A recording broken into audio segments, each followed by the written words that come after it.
Debate in the senior division and the final English debate of the year. Our judges for today are Mrs. Pundir, Mr. Mandal, Mr. Kailash Singh and Mrs. Chadha. We shall be conducting the debate in two phases, both of which will be in the parliamentary form. Each speaker will be given 3 minutes to express their views. After all three speakers from both houses have spoken, the first speaker of each house will return to the lectern to present their rebuttal. They will be given 2 minutes to do so. Without further ado, we shall begin with the very first debate, which is between Foy and Condon House. Their topic is, the world needs to conquer poverty, not planets. I now invite Olivia Mary Raj, the Prime Minister of Side Proposition, to express her views.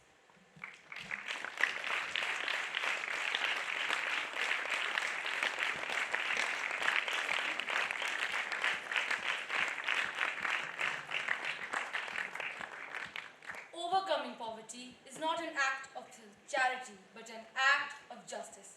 Nelson Mandela. Good afternoon to the House at large. I, Olivia Mary Raj, the Prime Minister of the Side Proposition, stand here to prove to you that the world needs to conquer poverty, not planets. Before I begin, I would like to define the keywords in the topic.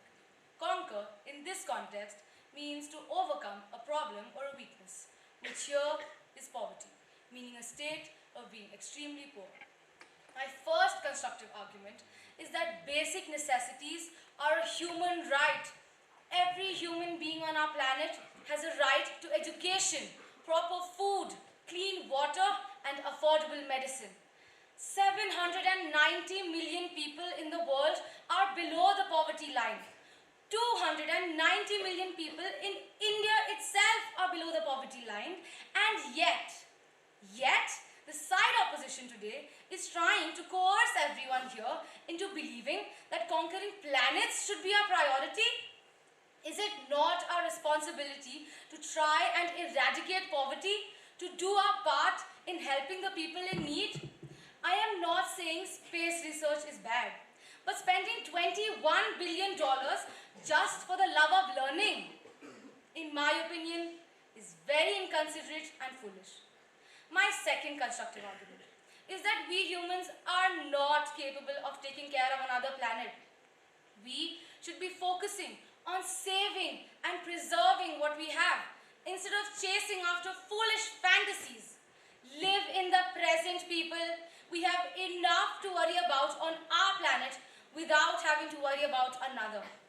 For my third constructive argument, I would like to take the example of the Mars expedition.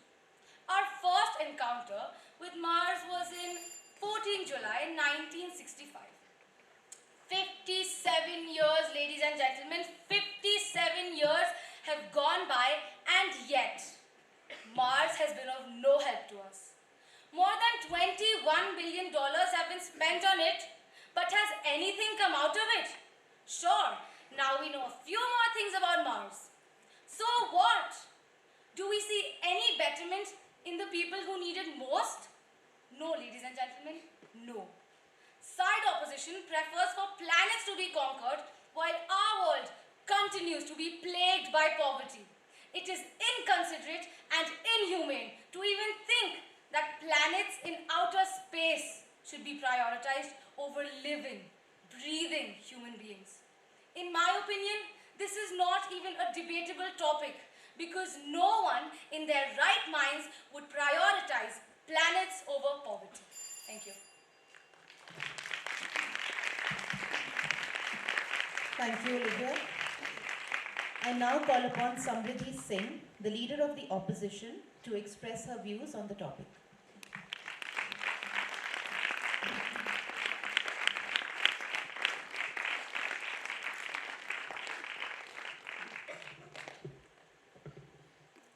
Quote, in my experience, I am the richest person on this planet. Maybe I don't have a bank balance, but I own the whole cosmos within myself. I have the richest experience of life, and that is important. Unquote, Sadhguru. Good afternoon to the August gathering. Today, I will be proving to you as the leader of the opposition how the motion completely falls short of what it is trying to achieve with the help of three constructive arguments. The deputy leader will shed light upon the real reason why poverty exists and how we can eradicate it by not tampering with scientific development, while the chief whip will strengthen our stance by giving appropriate examples. Right at the outset, I would like the House to focus on the keywords in today's topic: poverty and planets. They are associated with social and scientific development, respectively. We cannot, under any circumstances, go forward with one while leaving the other behind. Today, is the side proposition really trying to say that we should put a halt on space exploration and only focus on poverty? Aren't we supposed to be progressing as a world full of countries that has the potential to go beyond the restrictions of the stratosphere rather than regressing? We must not forget that we are the inhabitants of Earth who have proved time and again that sky is not the limit. Is the side proposition trying to belittle the sacrifices of Kalpana Chawla, David Brown, and Rick Husband? Members of the House, we must understand that the side proposition needs to rethink their statement and change it, because what we need, what the world needs today, is to eradicate poverty and explore planets. Now, I would like to clarify that poverty is of two types: extreme poverty and relative poverty. Extreme poverty is a situation where people cannot afford the basic necessities of life, like food, water, shelter, and healthcare, while relative poverty is poverty defined in comparison to other people standing in the economy.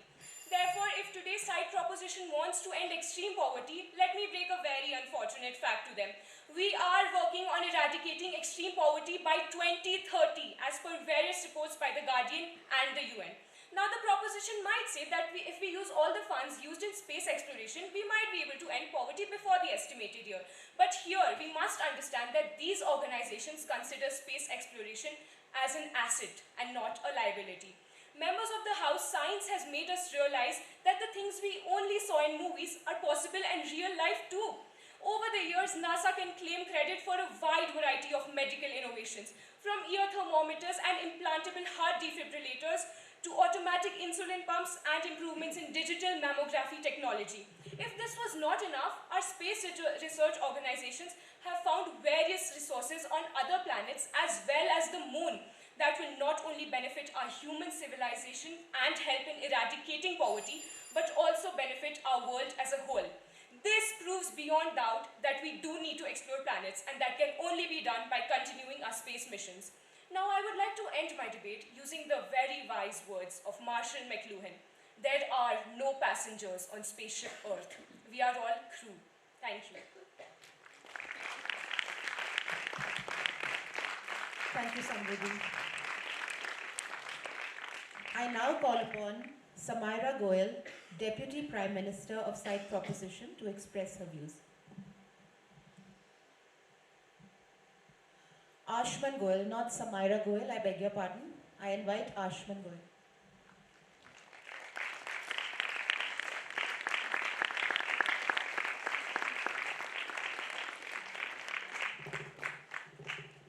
Imagine a world where millions of people are not suffering from poverty, hunger, diseases, and injustice. Imagine a world where the gap between rich and poor has vanished. Just imagine a world where the climate is not changing and where resources are not dwindling. Ladies and gentlemen, it's all just an imagination, cause nothing is going to be true. It's high time we face reality, where countries are spending billions of dollars in conquering planets when millions of people out there are suffering from poverty. Good afternoon to the House at large. I, Ashman Goyal, the Deputy Leader, will furthermore elaborate on the topic. Today, I'll be presenting you with 3 constructive arguments to support my stance.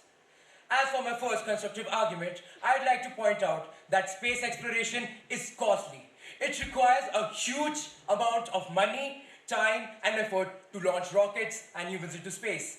According to NASA's budget request for 2023, the agency plans to spend $24.8 billion in various space programs. Ladies and gentlemen, that is more than the combined GDP of 40 countries in the world. Imagine how many lives could be saved and improved with that money. Is it fair to spend so much on space when so many people on Earth are living on less than $2 a day? Now for my second constructive argument, I'd like to state the problem faced. Space exploration is risky. It exposes humans and machines to harsh and hostile environments, such as extreme temperature, radiation, and debris. It possesses ethical and legal challenges, such as who owns and governs the space resources and territories. Moreover, space exploration could trigger a catastrophe on Earth if something goes wrong.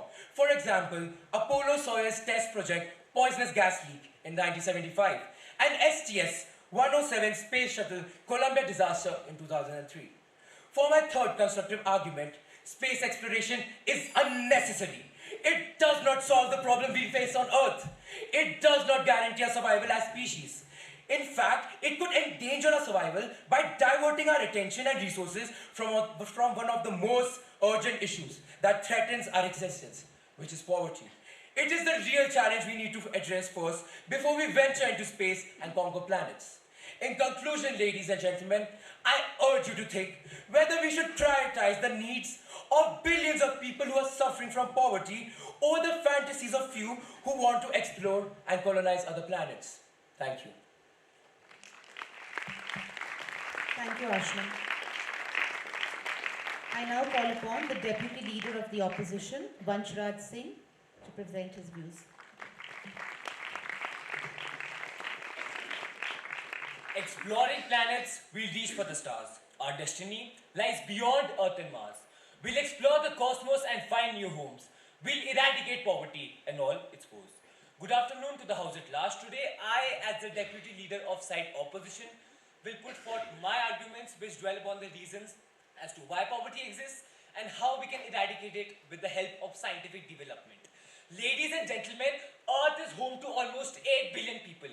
And I believe I need to give side proposition and economics lesson. Poverty exists because of the gaps in social safety nets, high cost of education, and systemic discrimination. But the two main reasons behind poverty is the change in demand for skill and labor and scarcity of resources. Now, let me drive your attention towards the solution of poverty.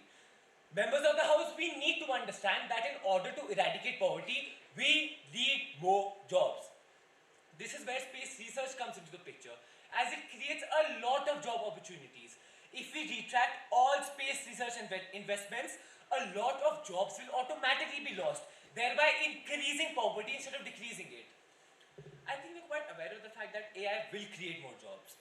To back this up, I have a recent report released by the World Economic Forum stating as follows. AI will create approximately 97 million jobs by 2025. You must be wondering why I'm talking about AI. Well, I would like to point out, it was majorly the space scientists that contributed towards the development of AI. And if we retract the funds allotted to space exploration, we might even lose the potential of AI creating jobs for us.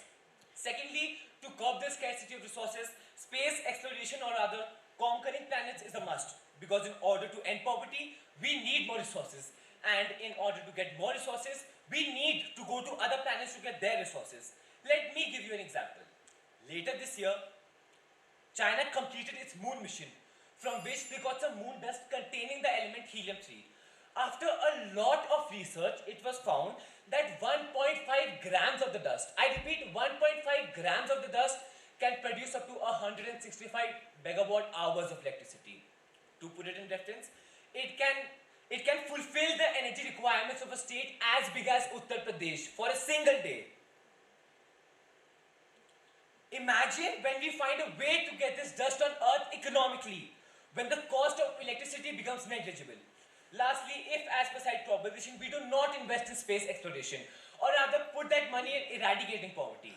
Poverty will still exist because of the simple fact that the money put into space exploration is just not enough to eradicate poverty. Therefore, the cause which side proposition talks about today won't be fulfilled either ways. Thus concluding, I would like to say, I would agree with side proposition, but then we both would be wrong. Thank you. Thank you, Wynberg. I now call upon Samaira Goyal, Chief Whip of Side Proposition, to present her views.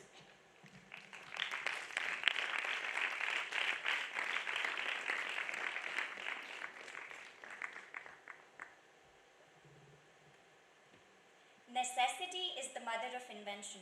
While the pursuit of luxury is often a waste of resources, and energy, Robert H. Schuller.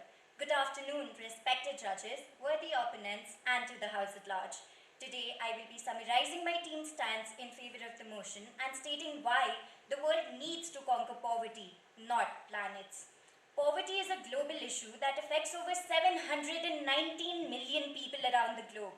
9.2% of the world's population is living on less than $2.15 a day, ladies and gentlemen.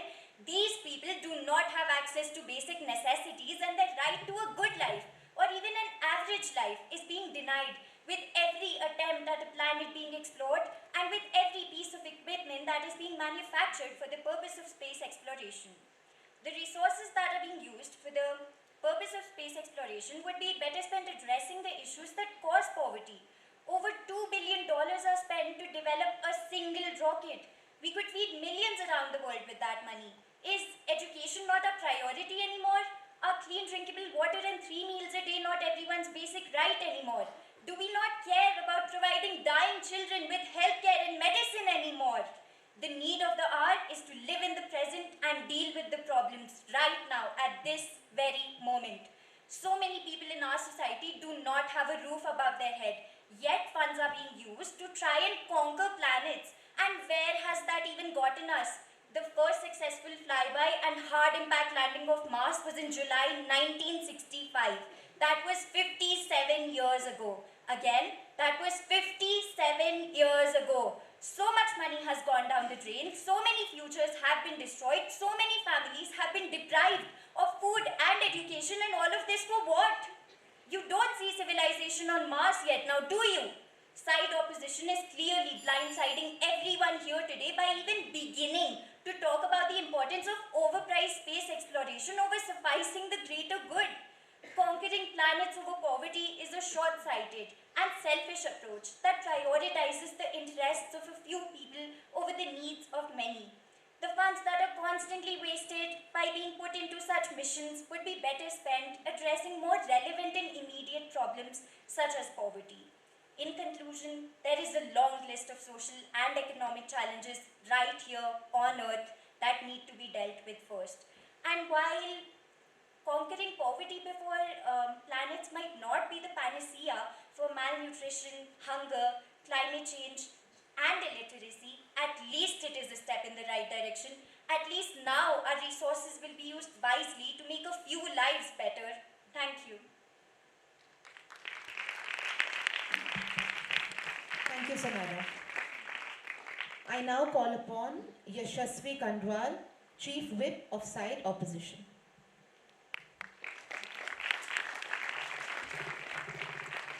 India Mars mission to launch amidst overwhelming poverty. What a refreshing headline. And it's not only poverty, it's overwhelming poverty. To say that the rupees 450 crore spent on Mars mission, which is a comparatively frugal amount, should have been spent on feeding the poor is completely mixing up issues.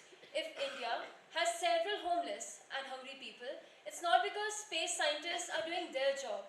If one had to make a list of all the public expenditures that yield no fruits at all, whether tangible or intangible, it's endless. However, space exploration, on the contrary, definitely stands apart.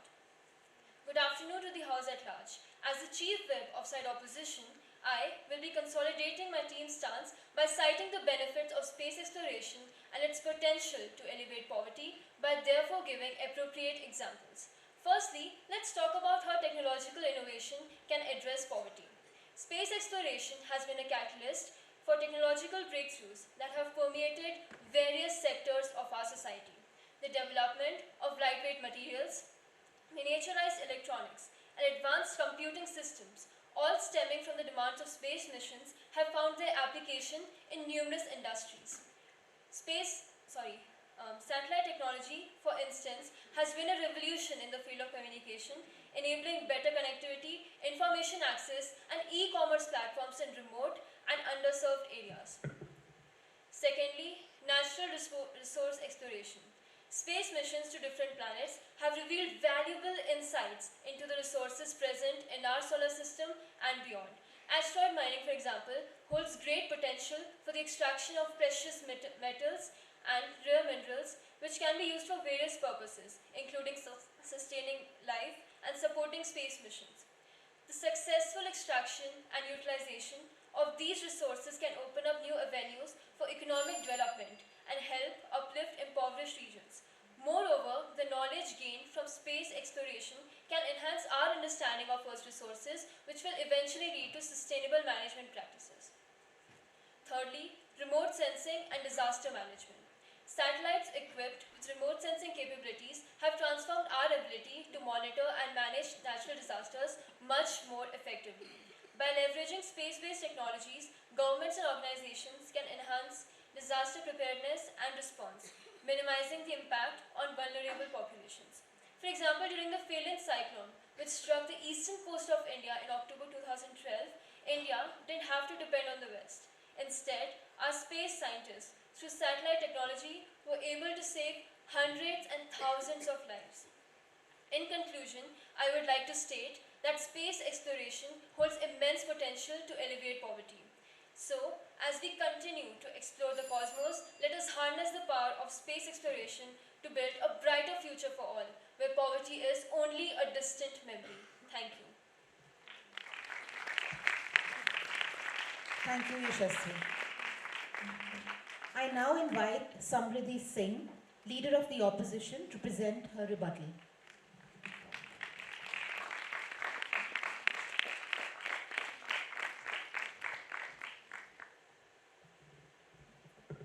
Good afternoon to the House again.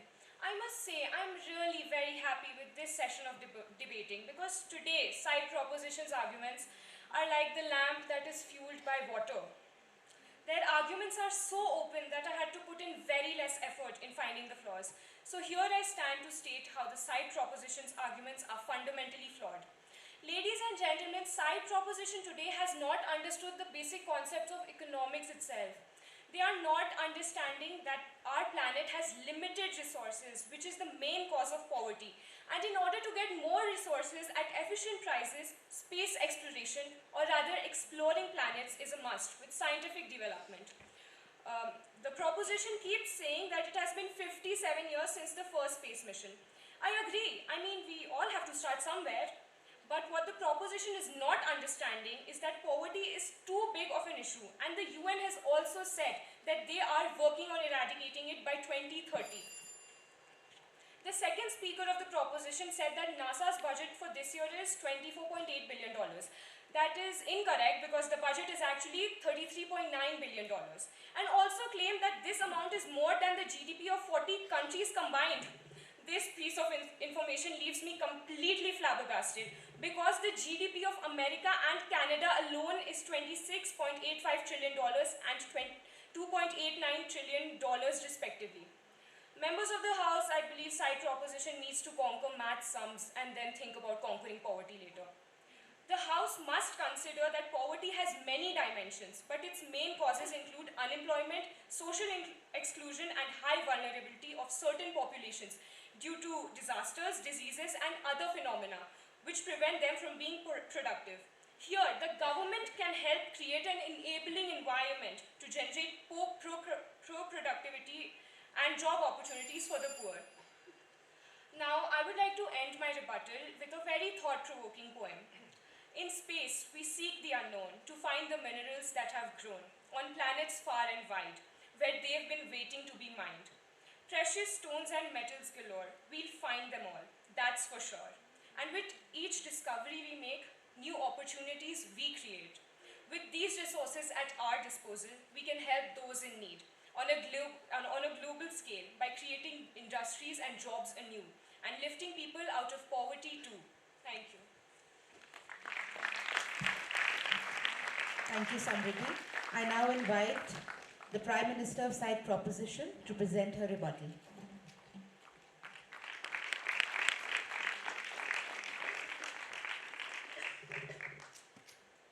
Good afternoon again. I would like to begin by apologizing on side opposition's behalf, as you had to sit through their meaningless and pathetic arguments. No matter how many pros space research might have to it, nothing, absolutely no amount of benefits can justify the cost of production of the equipment that is required for space exploration. And another thing I wanted to point out to side opposition is that the words conquering and exploring are very, very different words. It is one thing to explore something, and it is a completely different thing to conquer. So side opposition, you really should have checked that. You also mentioned economic development by prioritizing space exploration and exploring planets. However, what they are failing to understand here is that if they do not address poverty soon enough, they won't have an economy left for development. Also, side opposition, in case you didn't know, there are other countries on this planet. And the deputy leader talked about the benefits of this moon dust, about how much electricity it can supply. However, so I think the cost of going to the moon to collect and then getting the moon dust back, I think it's pretty much the same as spending electricity right here. In conclusion, I would like to say that side opposition, I am sure with your vague and far-fetched notions, you will get very far, and I hope you stay there. Thank you. Thank you, Olivia. Now, thank you, Foy and Condon House. I request you to join the audience. Paul and Allen House, please come up on stage. Thank you.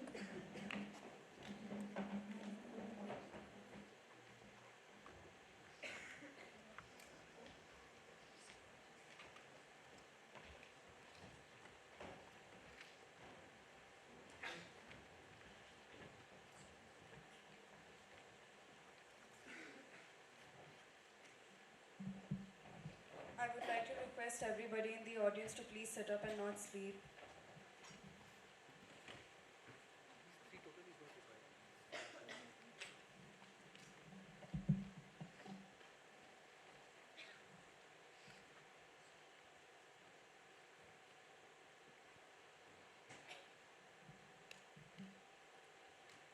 The topic for our second debate is, in a globalized world, patriotism should be regarded as a dated concept. I now request the Prime Minister of Side Proposition, Aisha Singh, to express her views.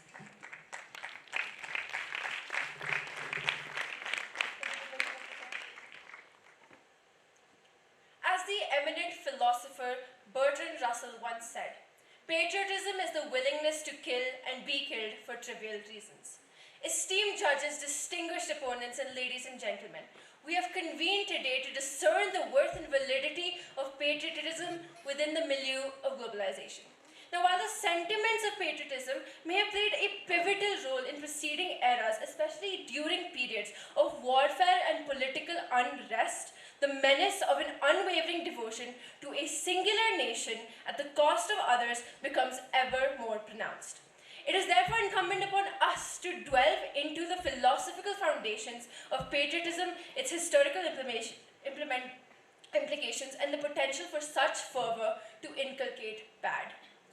The proposition today will be arguing its case in exactly 4 constructive arguments, them being the effect of patriotism in the inducement of war and an interconnected world, which will be addressed by me as the Prime Minister of Side Proposition, and the irrelevancy of patriotism and the facade patriotism poses to be in today's world, which will be addressed and tackled by the Deputy Prime Minister.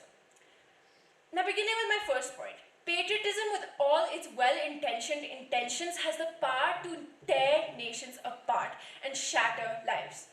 Picture a world where children are ripped from their parents' arms and forced to fight in wars, fueled by a blind allegiance to a flag.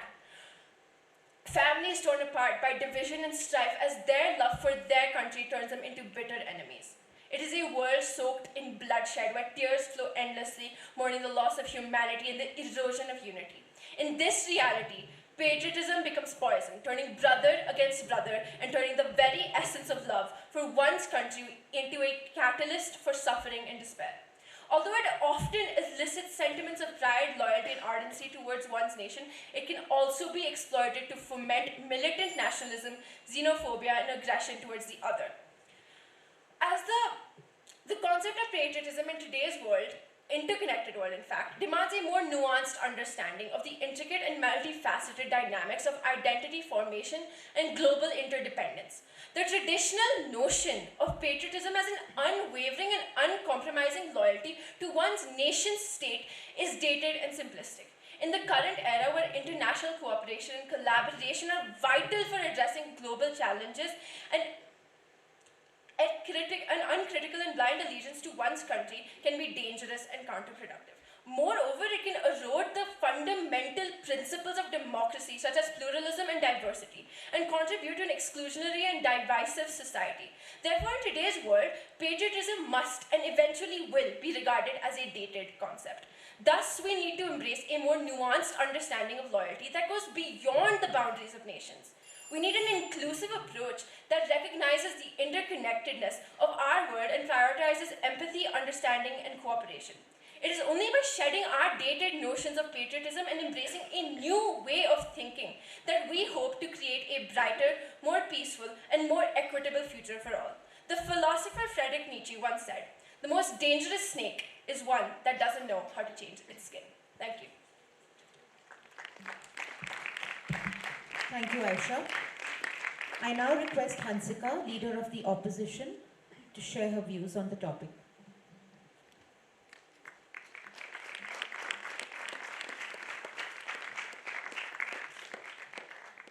With the due permission of the chair. Quote, "Patriotism is not short, frenzied emotions outbursted, but what it is tranquil and steady dedication of a lifetime." Good afternoon to the House at large. I, as the leader of the opposition, will be elaborating on the concepts of national unity and national pride. So, ladies and gentlemen, before I begin, let me refute some of the points the first speaker said. She kept on talking about political unrest and how patriotism tears nations apart. But, ladies and gentlemen, I think the concept of patriotism is being mistaken here, because anything that leads to jingoism or extreme patriotism is not patriotism, ladies and gentlemen. So, continuing, let's talk about the elephant in the room. What is patriotism? It is a feeling of love, devotion, and a sense of attachment to one's country. But the side proposition today says that love for a country is a dated matter. What we, as side proposition, will prove to you today is how patriotism is not acts of jingoism and extreme patriotism, but how it is the very foundation of maintaining peace at all times and simple devotion to one's country.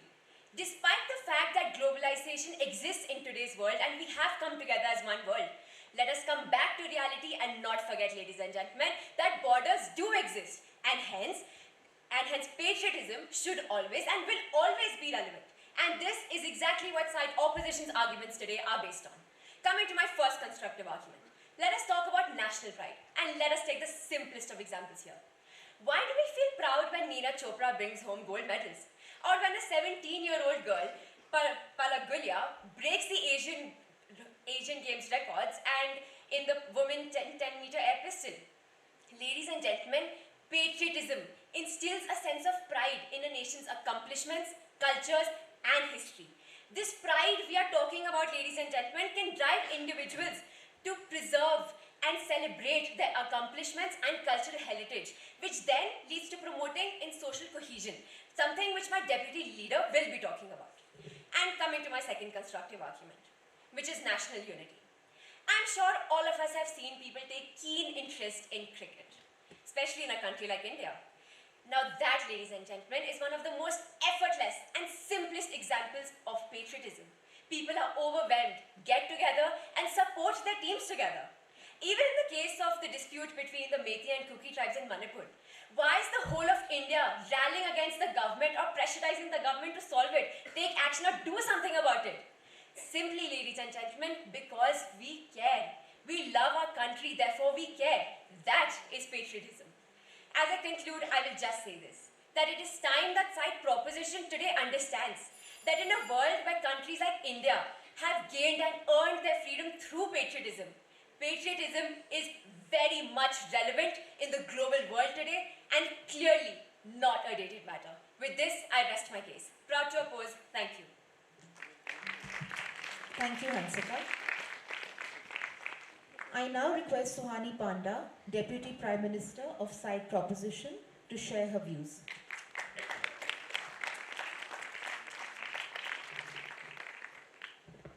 With the permission of the chair. Standing firm in favor of the topic, greetings to the House at large. The opposition here has clearly misunderstood the definition of patriotism and has completely turned a blind eye to the entire concept of a globalized world. Ladies and gentlemen, patriotism means devotion to and vigorous support for one's country. Devotion, vigorous support. But is that actually what we are showing in the name of patriotism? We live in a country where we celebrate Independence Day and the very next day we stamp on the same national flag we had so much love and pride for just the previous day. Is this the patriotism? Is this the respect? And on the other hand, we have so much of it that we beat up a person who does not stand while the national anthem is being played due to physical inability. Ladies and gentlemen, we live in a beautiful country. But this is also the sad, unbudging, stubborn reality. And this is not just the case in India, it is all over the world. Now, coming to the concept of a globalized world, then it is the connection that we share among nations, be it in transport, communication, social, welfare, technology, communication, tourism, culture. We grow when we live in a shared community in a globalized world. There is inevitable individual development in each and every nation in a globalized world, and that is exactly why patriotism should be regarded as a dated concept, because what we show in the name of patriotism is nothing but a shameful facade. This patriotism is turning into extreme patriotism, and that is why exactly is stopping us from growth. What identity, what patriotism are we going to talk about when we show pride in beloved daughters of the nation and then every next hour a girl is raped in our country? What country love do you have when you can't grow beyond religion? What patriotism do the foreign countries have when they can't leave racism behind? Yes, this is controversial, but I am the youth of this nation and the very future of this country, and it scares me where today's youth are driven to with the concept and ideologies of patriotism they have. It is honestly a country's nightmare. Ladies and gentlemen, we need to see the vast view a globalized world is offering us. Patriotism is nothing but putting a cover and hiding all the wrong and dirty happenings in the country. USA, out of all the nations, has the most patriotism in it, but we all know they can kill each other on the basis of color. Ladies and gentlemen, patriotism is irrelevant in today's world where people want to evolve and have better relation among nations. In conclusion, we wish to grow, we wish to do better for our country. But the concept of patriotism is so corrupted that it is long enough for us to consider it as a dated concept. You want to show love and pride for your country, then show it by representing yourself with respect for other countries. A person who wishes to have a good future for their country will never go around preaching patriotism, and a person who is engrossed in patriotism will never be able to see what a globalized world is offering for their country. Thank you. Thank you, Sonali. I now invite Hannah Reggie, Deputy Leader of the Opposition, to present her views.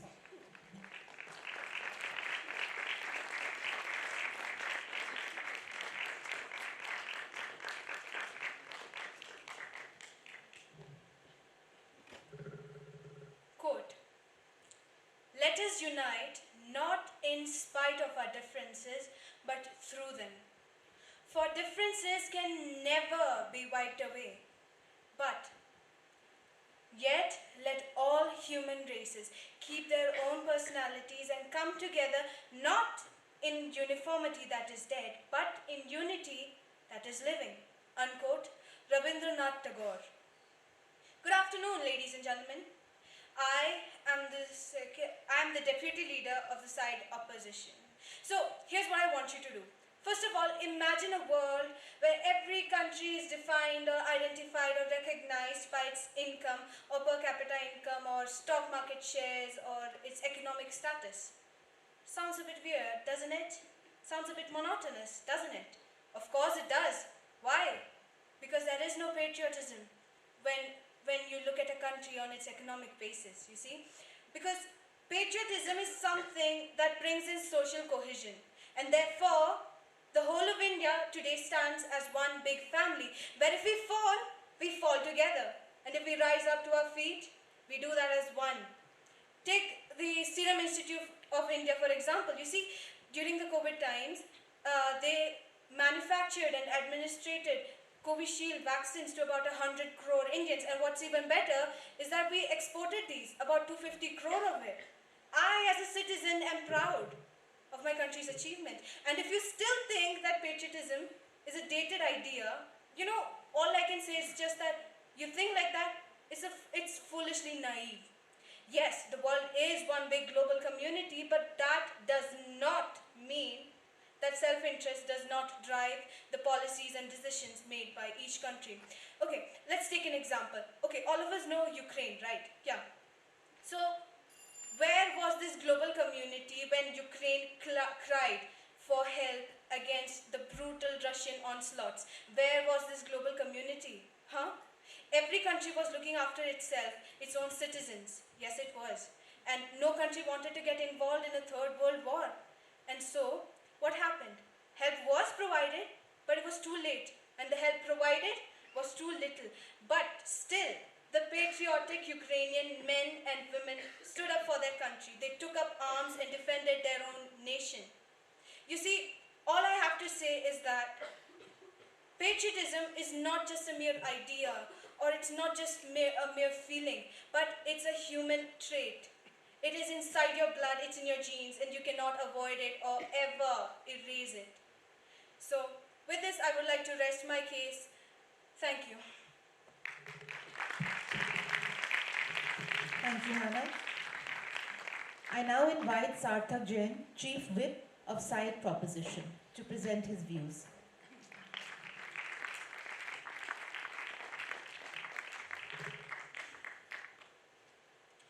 I have no country to fight for. The earth is my country. I am a citizen of the world. Eugene B. Debs. Good afternoon, esteemed judges, friends, opponents. Today I, the Chief Whip of Side Proposition, will strengthen the stance made by my Prime Minister and Deputy Prime Minister. Ladies and gentlemen, like my Deputy Prime Minister said in her debate, patriotism has lost all its meaning in the 21st century. Countless crimes are committed under the false pretense of patriotism, yet the opposition will say it is not dated. To cite an example, in Panaji, Salil Chaturvedi, a writer suffering from spinal injury, was beaten up in a movie theatre all because he did not stand up for the national anthem. Such criminals are labelled true Indians even if they pay a cop 500 rupees to overlook their offence. All that matters is that they conform to the current scale of patriotism, which not only is flawed and wrong on multiple levels, but ironically promotes anti-social activities like violent behavior. True patriotism is in doing simple civic duties like paying taxes honestly and on time. If I ask a group of 100 people if they pay taxes and all say that they do, then 99 of them are lying. Yet, it will be the same 99 who will claim to be patriotic all because they cheer for India during their cricket matches. Ladies and gentlemen, if this is what patriotism has become in the 21st century, then how can the opposition today claim that it is not dated? How can the opposition advocate patriotism and deem it as a necessity? Ladies and gentlemen, it is clear that the opposition is living in a realm of ignorance and enjoying the bliss that comes alongside it. Ladies and gentlemen, throughout history we have seen examples of how patriotism has been the cause for suffering for many people. Hitler and Mussolini being prime examples. When the past has set a precedent for us, then why does the opposition today continue to be ignorant and call patriotism relevant? In conclusion, today the opposition will tell you many lies. They will paint a pretty picture for you to convince you. With a little rational thinking, you will realize that their arguments are supported by nothing more than flimsy justifications. With that, I rest my case. Thank you. Thank you, Sarthak. I now invite Srimit Roy Chaudhary, Chief Whip of Side Opposition, to present his views.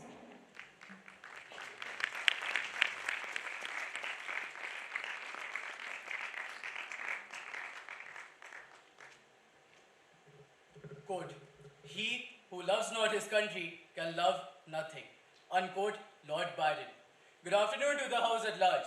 As the chief whip of side opposition, I will elaborate the importance of political and civic engagement patriotism depicts and will be summing up my team's stance.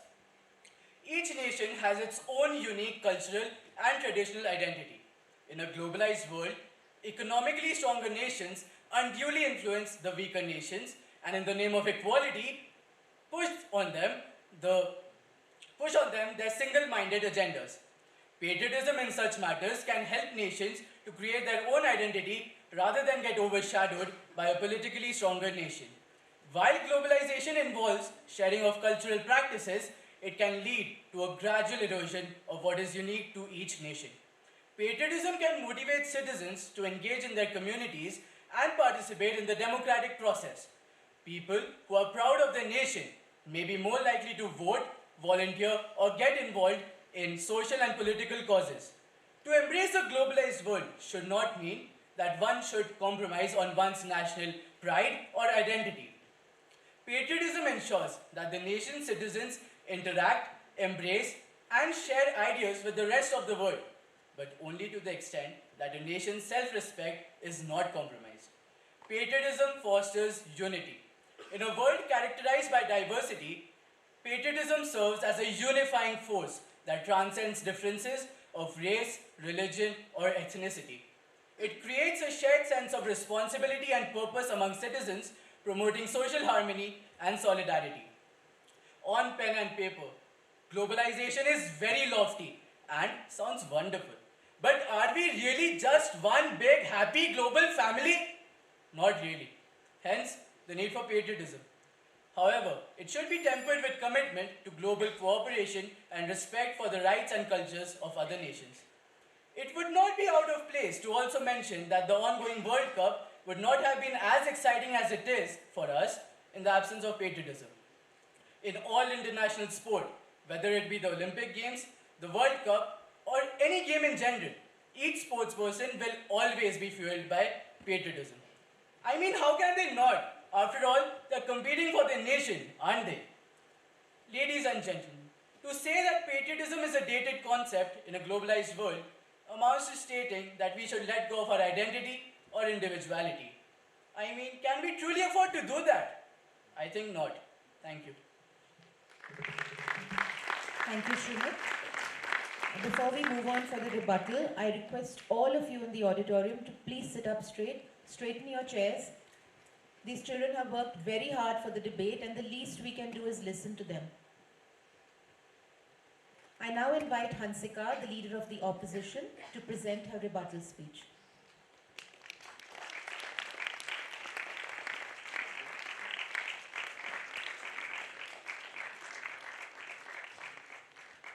With the due permission of the chair. Good afternoon once again, ladies and gentlemen. Side proposition came up here today and kept going on and on about how getting people together, how getting all countries together will be beneficial, and how when individuals are expressing patriotism not just for their country but for the whole world will be good for everyone. But ladies and gentlemen, I think they need to get back from the utopian world to reality and understand that economically stronger countries are going to dominate the weak economic countries. And also the process of it. How many individuals are going to suffer in the process of it when they have no patriotic identity to look up to? Side proposition, I get your point, but I think I would need a telescope to find the logic and evidence in your arguments and case. Because ladies and gentlemen, why was India able to fight off and get rid of the British? Because it was because of the sheer patriotism displayed in them, right from 1857 to 1947. Right from the revolt of 1857 to the Dandi March to the Quit India movement. It was because of patriotism that you and I are standing here today and we can even debate about patriotism. And like we already stated with facts in our speeches, ladies and gentlemen, that anything extreme is not considered to be patriotism but jingoism. Yet, your third speaker came up here and said that crimes which are committed under the influence of patriotism are relevant to patriotism. But ladies and gentlemen, I think the whole side proposition needs to get the facts very clear that anything extreme is simply not patriotism, which is mistaken in the house today. as I conclude, I will just say this. That in a conversation where patriotism is involved, or in an argument where patriotism is involved, it is like negotiating a bedtime story with a toddler, because patriotism has, is, and always will be the need of the global world, and definitely not a dated matter. With this, I rest my case. Signing off, Leader of Opposition, Hansika. Thank you. Thank you, Hansika. I now request Aisha Singh, the Prime Minister of Side Proposition, to present her rebuttal speech.